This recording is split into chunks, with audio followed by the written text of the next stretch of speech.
ini kupu-kupu kayak kupu-kupu. Bisa lagi males lihat rambut saya itu kayak gunung meledak. Gunung meledak, rambutnya malah sisiran. Oh my god. Jadi rambut saya ini sedikit kering ya, sedikit kering. Kemarin itu saya sempat potong juga. Itu saya potong sendiri. Kalau kita izin tuh, kalau dibilang jangan, mertua bilang jangan, ya udah kita potong inisiatif sendiri. Yang penting kan ya. Jadi udah mulai sedikit pendek. Jadi rambut saya, oh my god. Tuh memang berat sih perawatan rambut tuh. Aduh, belum samponya, belum krim badnya, belum vitamin rambutnya. Jadi saya sering cenderungnya itu pakai santan dengan kondisioner ya. Jadi bagus gitu, sekali seminggu. Jadi saya selang-seling, habis itu nanti krim bad, hair keratin yang untuk rambut rontok itu bagus gitu.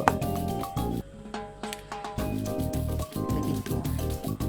Nanti setelah dikeramasin lagi harus ada vitamin, kalau tidak itu rambut saya itu kayak kawat duri gitu, kawat duri. Oh my god.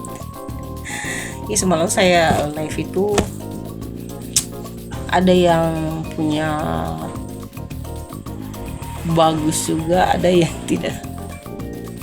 Ada yang merespon juga negatif ya. Itulah resikonya kita menjadi content creator. Jadi orang punya penilaian itu beda-beda gitu. Ada yang positif, ada juga yang negatif. Jadi kita siap menerima resiko itu. Apalagi kalau kita dibully. Bunda mau dibully untuk apa juga, kasihan. Oke.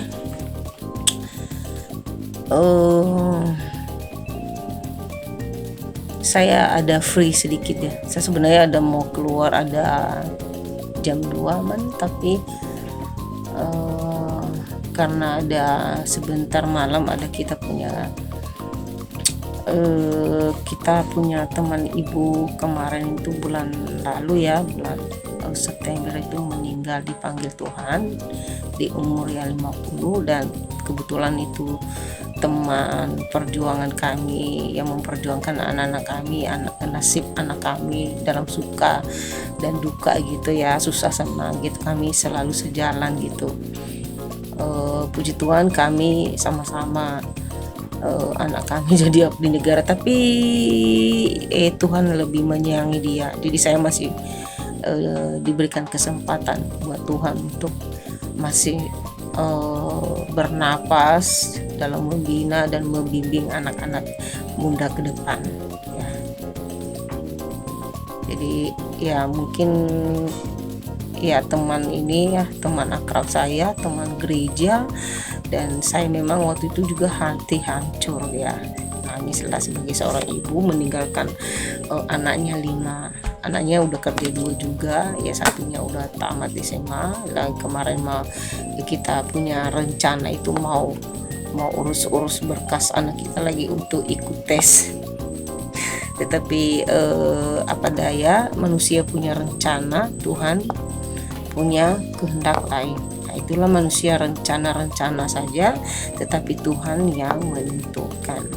Ternyata Tuhan memanggil dia, dan saya sempat drop juga sampai saya itu nggak bisa makan seharian ya. Kepikiran saya bagaimana pada saat bunda posisi seperti begitu ya, sedih lah gitu, dan memang anak-anaknya nangis gitu kan ya. Bagaimanapun juga kalau anak-anak ditinggalkan sama ibunya itu ya sedih lah, pasti nangis gitu.